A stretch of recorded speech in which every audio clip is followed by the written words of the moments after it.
तब भी समझ में नहीं आया। और ये चीज़ें तो बहुत बाद की हैं, अभी बहुत बाद की हैं, लेकिन उससे पहले इतना सारा चीज़ बोल-बोल कर के घर में आए, मनाली ट्रिप पे गए। मनाली ट्रिप पर पे एक मेरे साथ एक अलग-सा बिहेव हुआ, जो कि मुझे तब भी समझ में नहीं आया, लेकिन शायद मीशू को समझ में आ गया था, तो उसने मनीषा के कान में डाल दी कि यार ये सचिन इतनी केयर क्यों कर रहा है? और मैं इसलिए केयर करता था क्योंकि देखो, उनके भाई-भाभी नए कपल थे और मैं सबको ट्रिप पे लेके गया था, तो मेरी ज़िम्मेदारी थी कि मैं सबको खुश रखूँ, कोई उदास ना हो। लेकिन इन मैडम का एक अलग-सा एक्स्ट्रा वो ज़ोन था कि सब अटेंशन मेरे को मिल जाए। तो मेरे को ध्यान नहीं था, लेकिन मैं ये सोचता था कि मेरे मेहमान हैं, मेरे गेस्ट हैं, मेरा एक परिवार है ये। मैं इनको लेकर के आया हूँ, तो मेरी ज़िम्मेदारी बनती है कि मैं इनको खुश रखूँ, मैं इनको स्माइल करवाऊँ, मैं इनको सब कुछ करूँ। तो मैंने उनके चेहरे पे मुस्कुराहट लाने के लिए दिलो-जान से जो चीज़ कर सक बनता था मेरे से, वो सारी चीज़ मैंने करने की कोशिश की कि भाई ये इंसान एकदम खुश रहे, इसके चेहरे पे कुछ भी दुःख ना हो। लेकिन कहीं न कहीं बीवी तो बीवी होती है। मनीषा को वो चीज़ पिंग कर गई और मनाली के मॉल रोड पे हम लोग उस दिन I think 17th of June था या 18th ऑफ जून, ऐसे कुछ था, 2023, जब हमारा गृह प्रवेश था उसके बाद। तो जाकर के हम लोग बैठे तो वहाँ पे मनीषा और मैं लिटरली हम लोग रोए थे 2 घंटे ठंड में मनाली में। ठंड तो हो ही जाती है, मनाली में तो रात को डेली ठंड होती है, तो वहाँ पे हम दोनों रो रहे थे। फिर मनीषा को मैं यही समझाया, मनीषा कुछ भी रिश्ता ऐसा खराब नहीं है। क्योंकि मनीषा को तब भरा गया था, बताया गया था कि ऐसा है और शायद सही भरा गया था। सही भरा गया, इनफैक्ट मेरे को तो मीशू के बारे में भी कुछ ऐसी-ऐसी चीज़ें बात बताई गई हैं, कि जो मैं मीशू को भी बताऊँगा तो कहेगी अच्छा ऐसा भी बोला गया है। अब वो मीशू बताएगी कि सच है कि नहीं है, लेकिन मैंने उसकी पर्सनल बात कभी तक किसी की बात इधर की उधर नहीं करी, ना मेरे को करनी है। बट जब ये सारी चीज़ें हुई, तो मैंने एकदम से मनीषा को समझाया, मनीषा भी समझी, मनीषा एकदम भोली-भाली और उस इंसान के दिमाग में आ गया कि अरे वाह!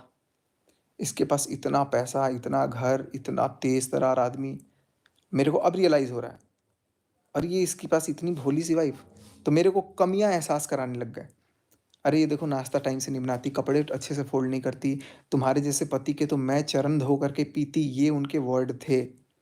मैं तभी भी नहीं समझा, क्या था मोटिव, क्या नहीं था मोटिव। देखो कैसे फँसाया जाता है किसी को, मैं वो चीज़ बता रहा हूँ।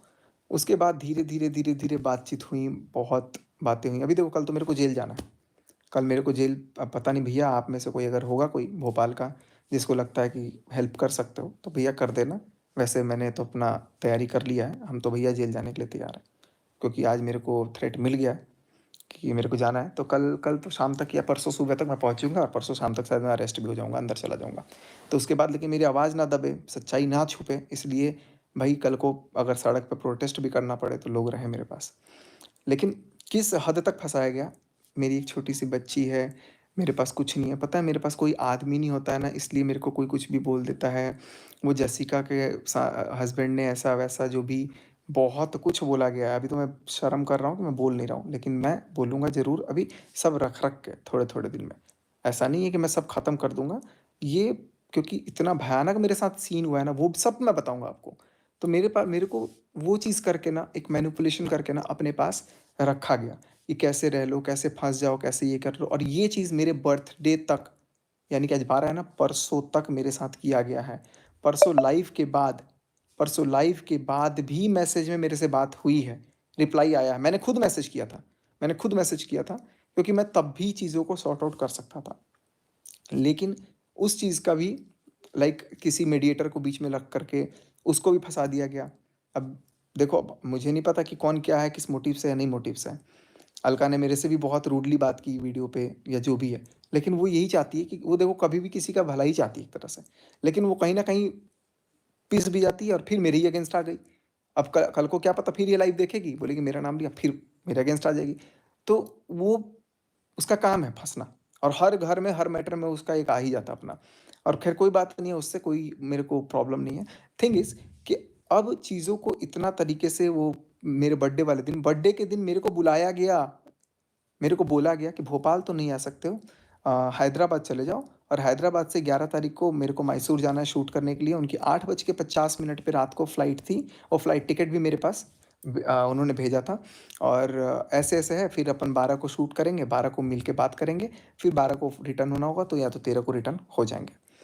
तो ये सारी बातचीत चल रही थी मिलने की, इसीलिए मैं हैदराबाद में 2 दिन था। लेकिन मेरे बर्थडे वाले दिन मेरे को इतने प्यार से मैसेज किया, आज तो मेरे को सारा दिन रहना है। बर्थडे वाले दिन मेरे साथ बहुत देखो सब कुछ होने के बाद भी मैं साथ में था कि भाई तुम्हारे साथ कोई दिक्कत नहीं होगी, कोई टेंशन नहीं होगी, सब बात मैं सॉर्ट आउट कर दूँगा या जो भी हम लोग कर लेंगे, लड़ लेंगे, देख लेंगे। और इस बेचारी मनीषा के खिलाफ मेरे को इतना भरते गए, भरते गए, भरते गए। अभी तो सारी रिकॉर्डिंग निकलेगी, टोटल रिकॉर्डिंग वो निकलेगी और टोटल बातें आएँगी क्योंकि कोर्ट में जाएगा ना तो सारा कुछ वहाँ पे आएगा। कि जो-जो कॉल पे बातें हुई हैं वो सारा आएगा कि कैसे-कैसे क्या हुआ। मैं मेरे को इतना भरा गया कि यार तुम्हारी वो केयर नहीं करती, इज़्ज़त नहीं करती, वो नहीं करती, वो नहीं करती, उसको मार दो, उसको ये कर दो, उसको वो कर दो। मतलब मनीषा को मैं क्या-क्या कर दूँ, वो चीज़ भी कराया गया। मतलब आप खुद देखना मैं 3 साल तक जब तक मेरा घर नहीं बना हुआ था, तब तक मैं कितने अच्छे से हम लोग का सब कुछ था। लेकिन घर बनने के बाद मेरी पूरी कम्युनिटी भी ठीक थी, चाहे वो रुद्र पूजा हो, आज भी सब खड़े हैं, चाहे वो जिया शाश्वत हों, चाहे वो राहुल मम्पी हों, चाहे वो कोई भी हो, सारे क्रिएटर्स सब जितने मेरे घर हैं, प्रीति शुक्ला से लेकर के सब कुछ। अभी तो मेरे को नाम भी याद नहीं आ रहा है, रिया ऋतिक हो गए। अब मैं किसी का नाम भूल रहा हूँ तो सॉरी, मैं सबका नाम मेंशन कर दूँगा। तो सबने एकदम से मेरे को हर समय उन लोगों ने मेरे साथ कदम से कदम मिला के सब खड़े थे, सब लोगों ने मेरे को समझा। और एक इंसान के नज़रिए से, एक इंसान के लालच ने सारी चीज़ों को मेरी बिखेर-बिखेर करके आज इस नौबत पे खड़ी कर दी। मैं गुनहगार हूँ, मुझे सज़ा मिलनी चाहिए। मैं इस चीज़ को मैं मानता हूँ। लेकिन कहीं न कहीं जो सामने वाला गुनहगार है, उसके अंदर इतना भी जिगरा नहीं है कि वो माफ़ी माँग सके। माफ़ी माँगने के बजाय वो आराम से केस करना है, कचहरी करना है, ऑफ़लाइन करना है। तो अरे भाई जब पुलिस केस होगा, जब कोई कोर्ट में जाएगा, तो चीज़ें तो पब्लिक में अखबार में तो वैसे ही आ जाएँगी। जब अखबार में पब्लिक में आ ही जाएगी तो उससे अच्छा तो मैं पहले ही बताऊँ कि मेरे मन में क्या था। कल को भाई मेरे पास भी तो रहेगा ना कि हाँ, ये चीज़ें थी। इस औरत से भगवान सबको बचाए। इतनी गंदी, इतना गंदा मतलब गेम खेला है ना इन्होंने, कि मैं आने वाली वीडियो में बताऊँगा कि क्या-क्या खेला गया है, कैसे-कैसे, क्या-क्या चीज़ें हुई हैं, कहाँ-कहाँ क्या मैनिपुलेट किया गया है, कहाँ-कहाँ क्या चीज़ें हुई हैं। मैंने तो अभी तक तो बस ये बताया कि शुरू कैसे हुआ था। और उसके बाद से फिर मनीषा से दूर रहने की बात सारी सब मनीषा ने जो भी बोला है, सब सच बोला है। मैं मनीषा को इस बात के लिए पूरा सपोर्ट करता हूँ। और ये मनीषा की जो वीडियो लाइव हुई है ना, वो मैंने लाइव की थी खुद ने। क्योंकि मुझे दिखा कि यार ये तुरंत डबल क्रॉसिंग, और उस डबल क्रॉसिंग की भी वीडियो है। और इस सब में सबसे ज़्यादा अगर मेरा किसी ने साथ दिया, किसी ने मेरी हिम्मत बढ़ाई ना, तो वो असली मर्द सुमित महल है। उसने मेरा भरपूर साथ दिया, मेरे को आईना दिखाया कि भाई तू गलत, ठीक है, तूने गलती की, बहुत बड़ी गलती की, लेकिन देख ये चीज़ है, ऐसा है। इतना ज़्यादा बड़ा गेम खेला जा रहा था, जिसका आप अंदाज़ा नहीं लगा सकते हैं। अरे! मरे हुए पति तक का फ़ायदा उठाने के स्ट्रैटेजी पूछते हैं लोग। कैसे उसके नाम का खेला जाए, कैसे ये किया जाए, वो किया जाए, सब कुछ किया जाए। मेरे मन में ना आज तक नफ़रत नहीं थी, आज तक। उसके भाई से भी आज मेरी बात हुई। आज तक मेरे मन में ना नफ़रत नहीं थी। लेकिन आज जब मेरे को थाने से फ़ोन करवाया गया ना, तब मेरे लिए 1% भी कुछ नहीं बचा मन में। तब मैं एकदम हो गया कि नहीं, अब तो भैया आर-पार। आप अपनी ज़ोर लगाइए, हम अपनी ज़ोर लगाएँगे। लेकिन दुःख की बात ये है ना कि उसके परिवार वाले, उसके समाज वाले, सब लोग जानते हैं कि ये एक बच्ची की माँ होकर के उस बच्ची पे क्या बीतेगा, जब वो बच्ची बाद में आज से 4 साल बाद ये सारी चीज़ों को जानेगी, 5 साल के बाद। उस बच्ची मतलब उसके परिवार वालों ने उसको समझाने के बजाय कि एक बार सचिन से बोल के माफ़ी माँग लो या उसको बुला लो, हम लोग सॉर्ट आउट करते हैं। ये दिमाग में किसी के नहीं आया और मेरा तो दिमाग नर्वस था भैया, मैं तो पागल हो गया था, सीधी-सी बात है। अब मैं होश में हूँ और बिल्कुल सही ठिकाने पे हूँ। और मैंने जो गलती करी है भाई, मैं हाथ जोड़ के, मैं पाँव पड़ के एक-एक सब्सक्राइबर्स के मैं माफ़ी माँगता हूँ इस चीज़ के लिए। और इससे बड़ी अगर कोई आप सज़ा देना चाहते होंगे तो आप वो भी मेरे को दे सकते हो। उसके बाद से मेरे ऊपर जब केस कर दिया गया तो फिर मैंने बोला कि नहीं, आज तो मेरे को अब खोलना पड़ेगा। तो मैंने अभी आपसे कुछ बताया नहीं है, अभी सिर्फ़ मैंने बताया कि शुरुआत कैसे होता है और सारा चीज़ जैसे-जैसे जो भी चीज़ें हुआ है, वो इस तरीके से हुआ है कि भाई मैं कंट्रोल में चला गया। कई बार मेरे को, मैं गया हूँ घर पे, कुछ खिलाया-पिलाया गया है और मेरे साथ भाई अब मैं क्या ही बताऊँ आपको। लेकिन मेरे को फ़ील होता था कि भाई ब मेरे स म मैं गलत कर रहा हूँ या ये कर रहा हूँ, वो कर रहा हूँ, लेकिन मोह-माया और वो होता है ना यार कि यार इसके साथ बहुत बुरा हुआ, बहुत बुरा हुआ।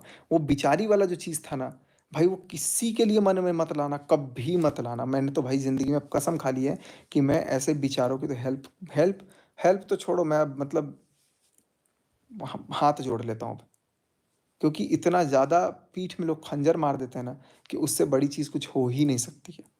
यार इस तरीके से कोई गिरता है, पुलिस केस, बार-बार कोर्ट कचहरी की धमकी, बार-बार लीगल चीज़, बार-बार नोटिस, बार-बार थाना है वगैरह-वगैरह मेरे पास फ़ोन आ रहा है, ये है, वो है।